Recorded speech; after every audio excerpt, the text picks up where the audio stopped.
Bienvenidos a Miradores, el podcast de divulgación científica del IESET. Hola, bienvenidos a todos y todas. El día de hoy estamos ante un mirador muy simbólico para la ciudad de Córdoba, ya que hablaremos del patrimonio. Hoy 16 de noviembre se celebra a nivel mundial el Día del Patrimonio de la Humanidad. Una palabra que goza de aceptación incuestionable. La ciudad de Córdoba está atravesada por edificios y recorridos valorados como patrimoniales. La joya de todos ellos es definitivamente la manzana jesuítica, ubicada en el centro de la ciudad. Sin embargo, el término patrimonio ha presentado algunas controversias. En el capítulo de hoy exploraremos el concepto de patrimonio y su evolución en el tiempo, para luego recorrer el caso de la cervecería de Córdoba, situada a orillas del río Suquía en el populoso barrio de Alvear, la cual daría personalidad al barrio y marcaría muchas familias, quienes años después de su cierre disputarían los sentidos del patrimonio en relación a una forma de vida barrial. En este episodio llamado El Patrimonio Barrial, exploraremos el trabajo que está realizando el becario Luis Salcedo Okuma. Luis es doctorando en semiótica del Centro de Estudios Avanzados y licenciado en Comunicación Social por la Universidad Nacional de Córdoba. Actualmente desarrolla su actividad como becario de finalización de doctorado en el IESET CONICET-UNC y su trabajo de investigación tiene como objeto de estudio analizar los sentidos de las memorias que se produjeron en las valoraciones en torno al patrimonio urbano. Bienvenido al programa, Luis. Bueno, ¿nos podrás comentar de qué se trata el Día del Patrimonio? Es decir, ¿qué se conmemora? Hola, sí, gracias por el espacio.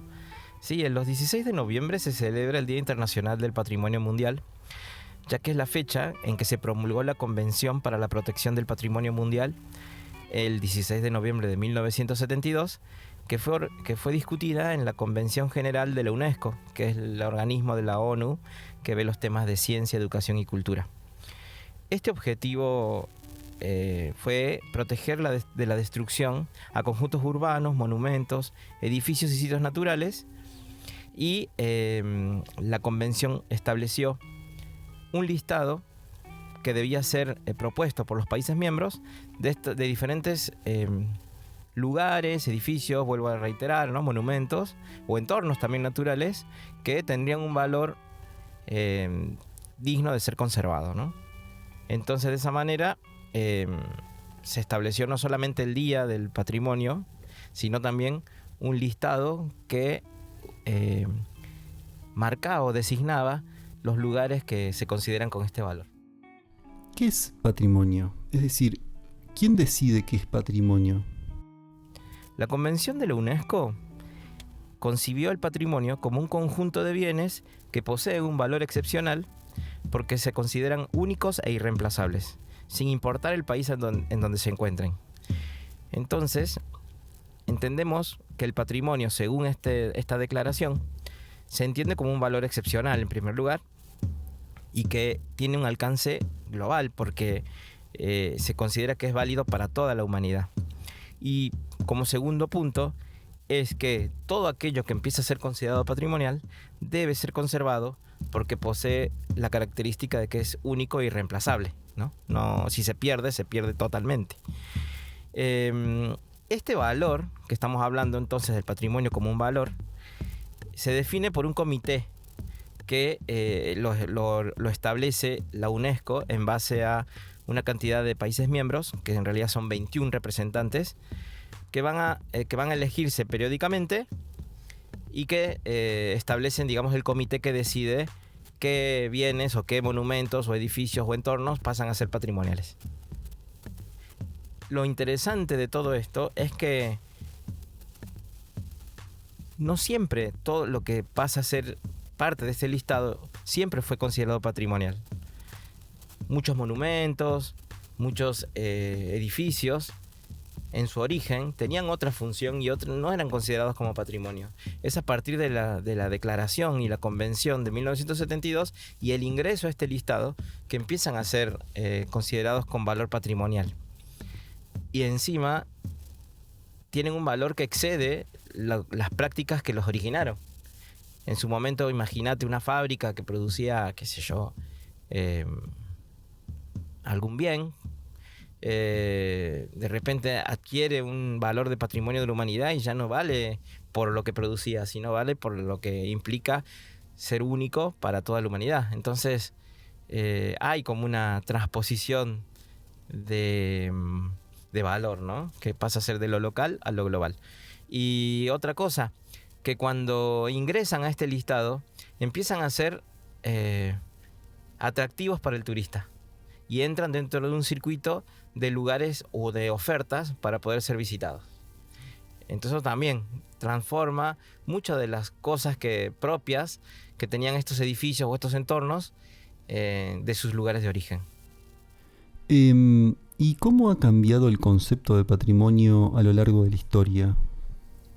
Bueno, como veníamos diciendo, el patrimonio empieza a denominarse así hacia los bienes y edificios recién después de 1972. Antes se usaba la palabra monumento para poder referirse a este tipo de edificios que tenían que ser conservados porque representaban o tenían un valor de pasado, de memoria, ¿no? Hay una arquitecta que se llama Françoise Choi, francesa, que hace un desarrollo de este término de manera muy interesante. Ella va a decir que en un principio se hablaba de monumentos cuando esto que se llama hoy patrimonio funcionaba dentro de su localidad y cumplía esa función social muy acorde a cuando se creó, digamos, ¿no? Y que servía más para recordar.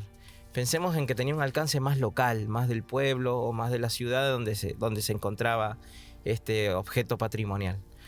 Con el desarrollo del Estado-Nación se deja de hablar de monumento y se empieza a hablar de monumento histórico.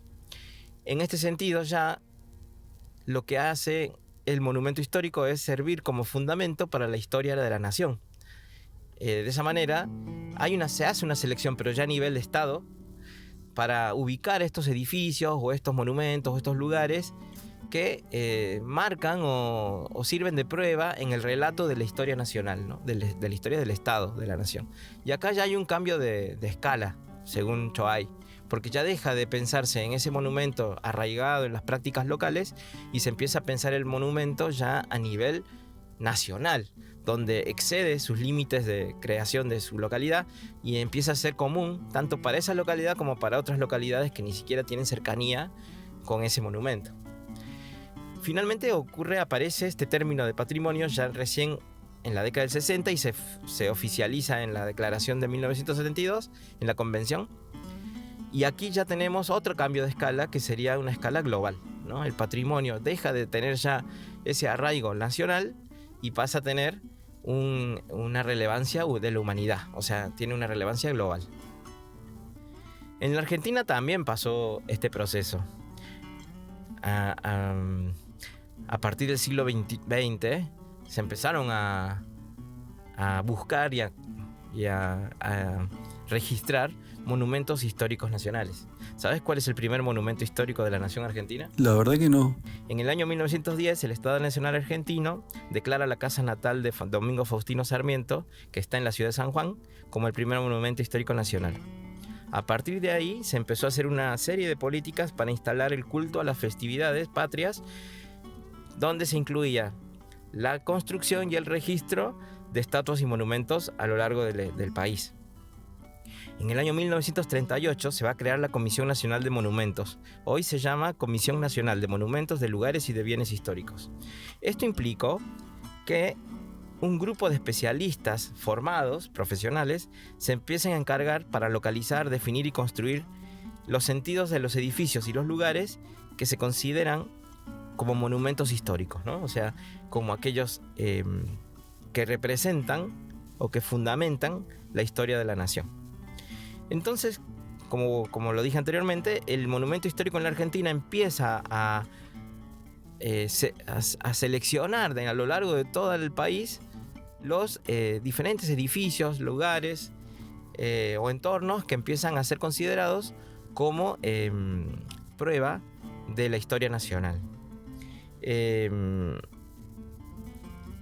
Y ya en las décadas del 78 se incorpora esta noción de la Convención de la UNESCO y se empieza a considerar la noción de patrimonio como un valor que tiene que ser asignado también a los monumentos que tienen un valor ya mayor, ¿no? Que implican un valor global. Y en la ciudad de Córdoba, ¿cómo se dio ese cambio? Bueno, Córdoba siguió los derroteros del proceso de construcción del Estado Nacional Argentino, promovidos obviamente desde la capital, desde Buenos Aires.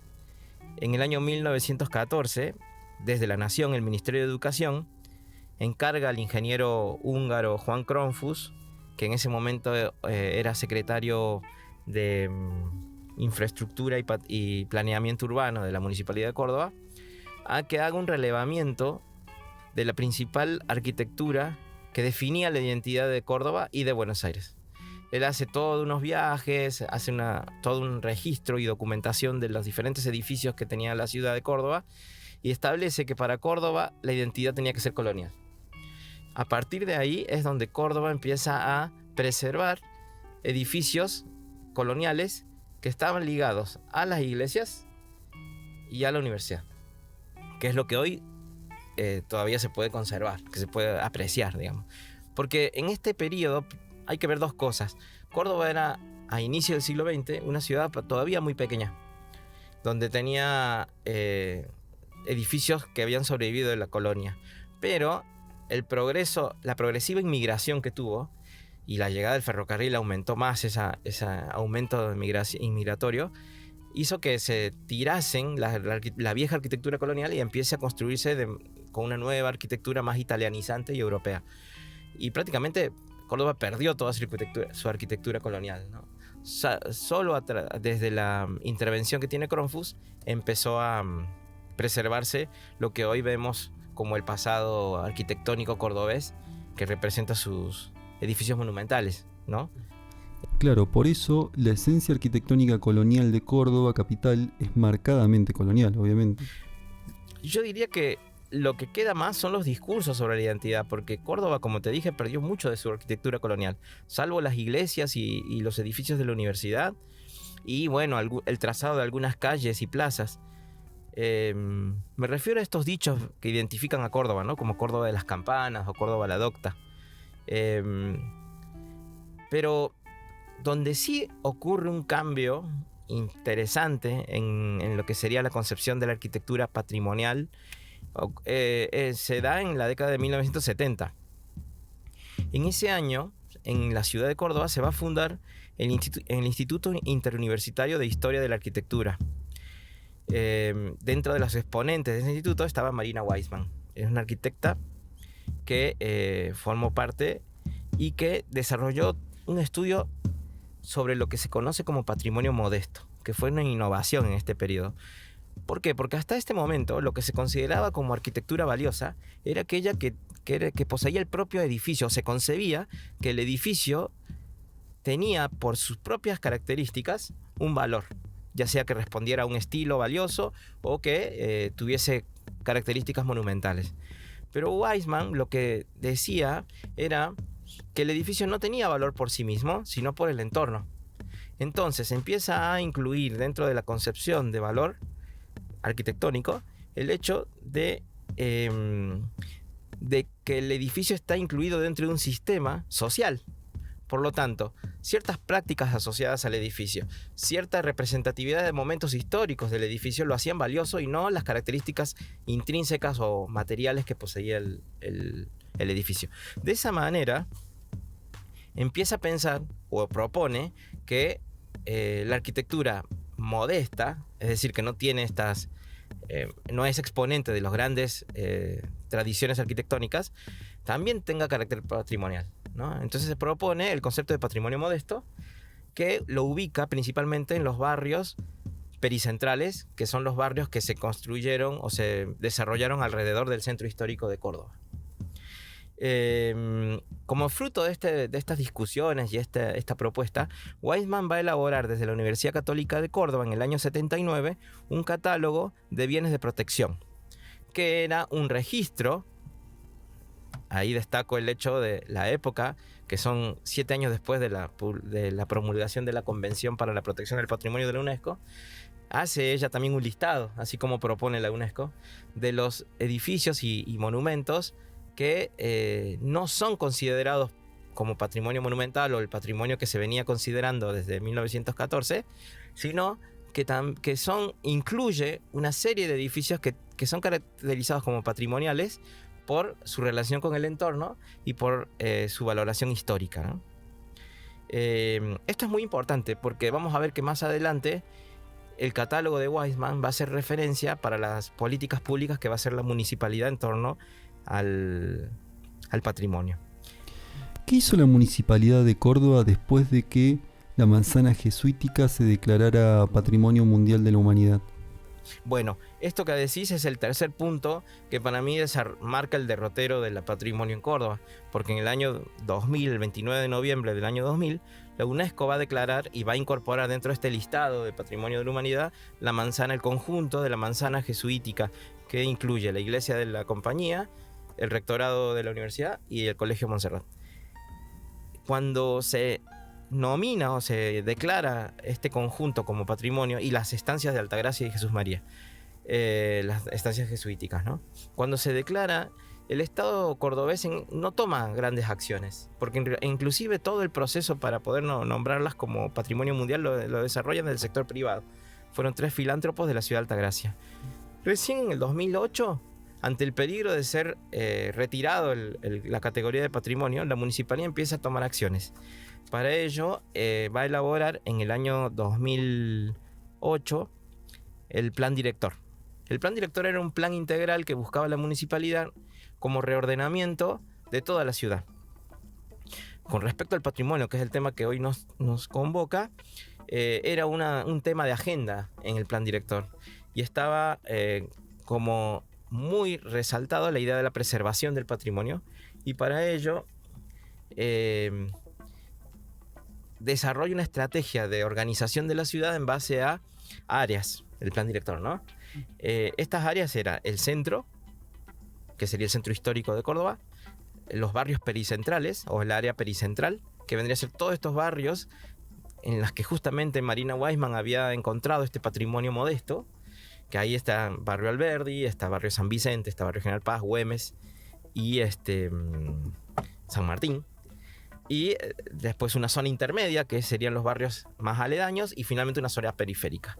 El patrimonio estaría focalizado principalmente en el centro, alrededor de la manzana jesuítica, y después un circuito de patrimonio modesto que abarcaría todos los barrios pericentrales. En ese plan director lo que establece lo que resalta, mejor dicho, es la fuerte identidad barrial de estos barrios pericentrales y el apoyar el desarrollo de los emprendimientos inmobiliarios que venían haciendo las empresas que se llamaban desarrollistas, que eran las empresas que estaban invirtiendo en la construcción de edificios y de inmuebles. ¿Y qué pasó con este plan director en relación al patrimonio de los barrios? Bueno, antes de referirnos a lo que determinó el plan director al patrimonio barrial, es necesario ubicarnos en los procesos que venían ocurriendo en estos barrios pericentrales antes de la sanción del plan director.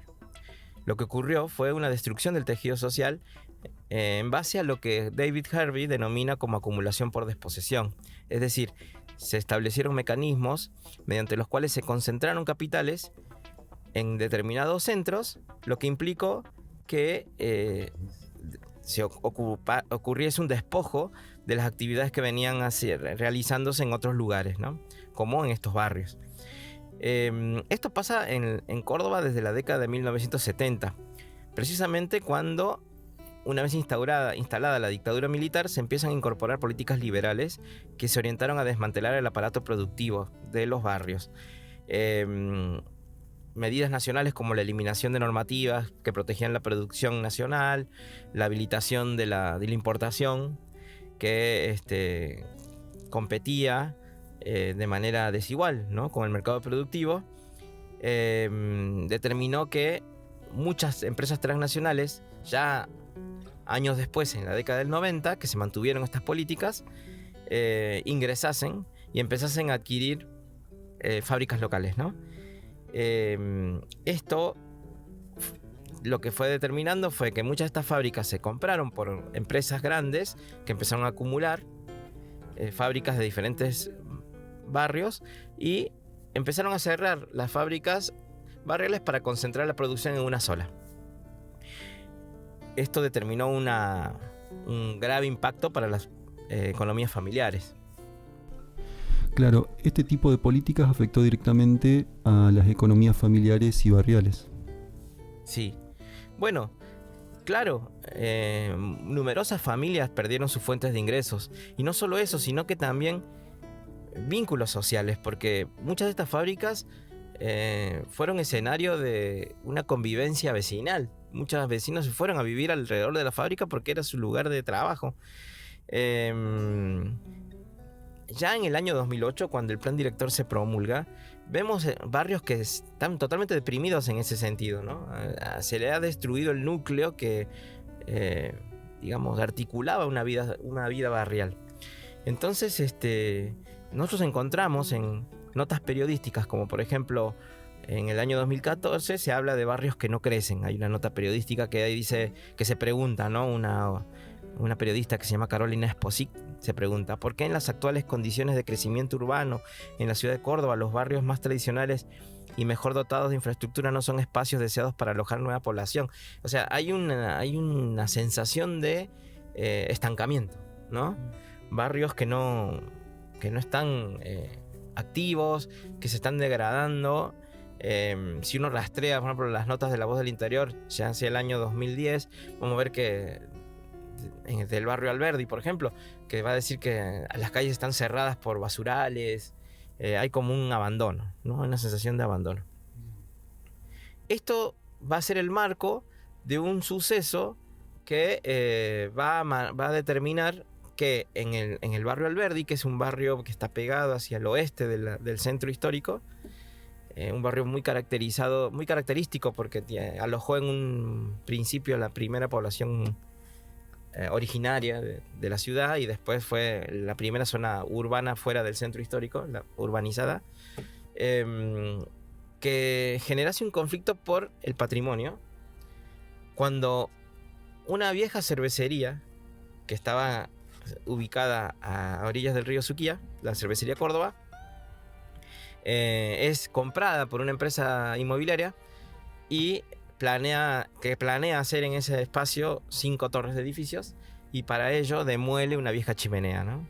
Eso generó un conflicto muy grande entre los vecinos que estaríamos ligándolo a lo que después va a llamarse como patrimonio, ¿no? O sea, se va a asignar a lo que sería el patrimonio. ¿Podés comentarnos, Luis, el caso que investigás sobre la toma de la cervecería cordobesa y cómo se vincula con el concepto de patrimonio? La cervecería tiene una importancia muy grande en el barrio. Primero porque fue una fábrica que se funda casi a muy pocos años de que se establece el barrio. El barrio Alberdi se funda en 1910, o por lo menos se ingresa dentro del catastro de la municipalidad en 1910. En 1917 se construye la cervecería y empieza a funcionar, ¿no?, la fábrica de cervezas. Funciona hasta 1998, o sea, estamos hablando de 81 años. En el año 98, como habíamos comentado, es comprada por una empresa transnacional chilena. Esta empresa la cierra y traslada la fábrica de producción a Santa Fe. Esto provocó que los trabajadores que veían su fuente de trabajo perdida tomen la fábrica y empiezan a hacer una resistencia para no perder su trabajo durante 105 días. Es la toma obrera más larga de la historia argentina. Finalmente los van a expulsar con un ingreso policial, pero marcó a sangre y fuego, digamos, la memoria del barrio este evento. Años después, en 2010, la empresa que mencioné, la empresa Euromayor, va a comprar el predio y tira la chimenea. Ahí es donde se entiende por qué los vecinos salen a reclamar, ¿no? Salen a reclamar porque le están dinamitando un símbolo de memoria que marcó una época de vida barrial. Que, como comentamos, estábamos en una situación en ese año donde los barrios estaban muy deprimidos. Entonces, tirarle lo último que les quedaba como símbolo fue algo muy doloroso para ellos, ¿no? De ahí se entiende por qué generó toda una serie de conflictos que terminaron por una intermediación municipal para que la empresa les volviese a construir otra chimenea para restituirle esa destrucción del patrimonio, ¿no? Del objeto patrimonial o de memoria, que finalmente fue como rechazada por los vecinos porque se consideró que era inferior a la original y nada que ver, ¿no? Una copia de mala terminación. Pero a partir de ahí se gestó dentro del barrio un movimiento de vecinos que empezó a luchar para que los empresarios inmobiliarios no sigan destruyendo los edificios. Y encontraron en la noción de patrimonio la estrategia que les permitía poder dialogar con la municipalidad y articular una serie de alianzas con profesionales arquitectos, con políticos y con diferentes agrupaciones e instituciones para poder frenar las demoliciones. Este movimiento vecinal se llamaba Defendamos Alberdi. Claro, y para quien nos escucha y no conoce la historia de la cervecería, ¿podrías, Luis, más o menos hacernos una pequeña descripción de la chimenea y comentarnos por qué era un símbolo importante para el barrio Alberdi? La chimenea de la cervecería Córdoba fue como... Era una chimenea muy alta, medía 50 metros, de ladrillo visto, pintada de rojo y blanco, y que, según relatos de los vecinos, marcaba mucho la vida del barrio, porque sonaba una especie de sirena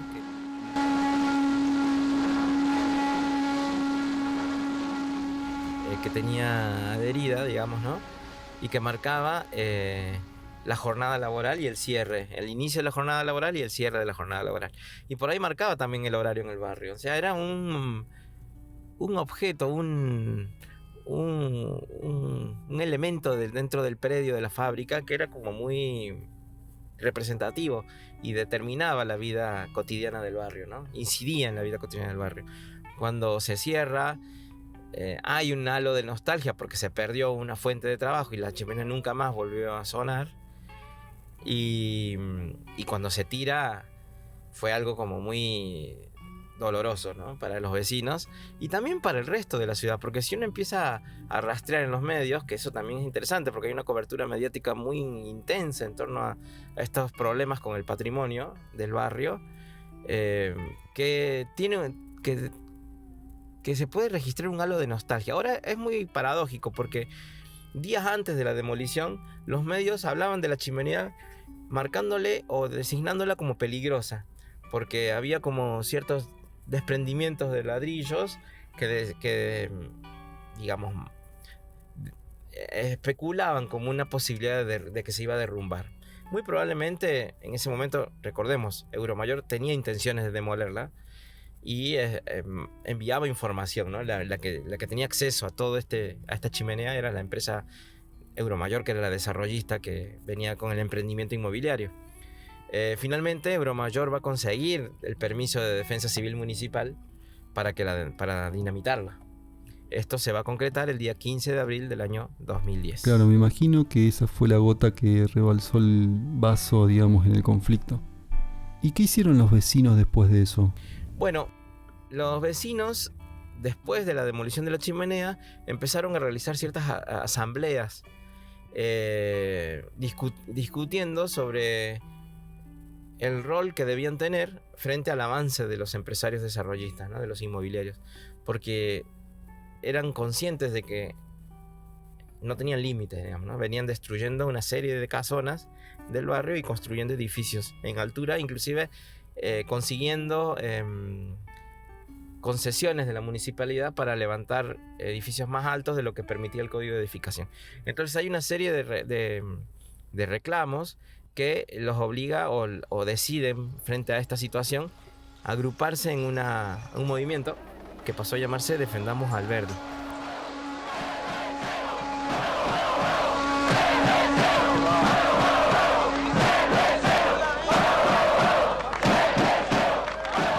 Esta agrupación vecinal, cuando se organiza, se plantea el objetivo de parar con las demoliciones, incidir en las decisiones urbanísticas del barrio, es decir, formar parte, que sean consultados, ¿no? Y que la municipalidad los tenga en cuenta para la decisión de brindar autorizaciones de demoliciones.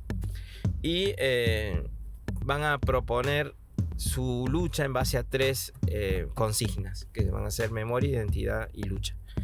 Esta agrupación Defendamos Alberdi empieza a articularse con diferentes instituciones del barrio, primero con el centro vecinal, después con el foro de defensa del patrimonio, después empieza a articularse con colegios, con la iglesia, con la parroquia de San Jerónimo, y se arma una multisectorial que conservó el nombre, ¿no? Defendamos Alberdi. Esta multisectorial se organizaba para poder realizar una serie de actividades en la calle para frenar las demoliciones, ¿no? Esa fue la movida, ¿no? La movida fue esa. Hasta el año 2015 que ellos pasan a ganar el centro vecinal del barrio Alberdi y ya empiezan a hacer todo a un nivel institucional, ¿no? A través del centro. Bueno, Luis, para concluir, ¿nos podrás dejar alguna frase o cita final que, bueno, nos brinda alguna reflexión sobre esto que venimos hablando? Sí, podemos pensar que el patrimonio articula y orienta prácticas y también protestas, tanto a nivel público como privado. Finalmente va como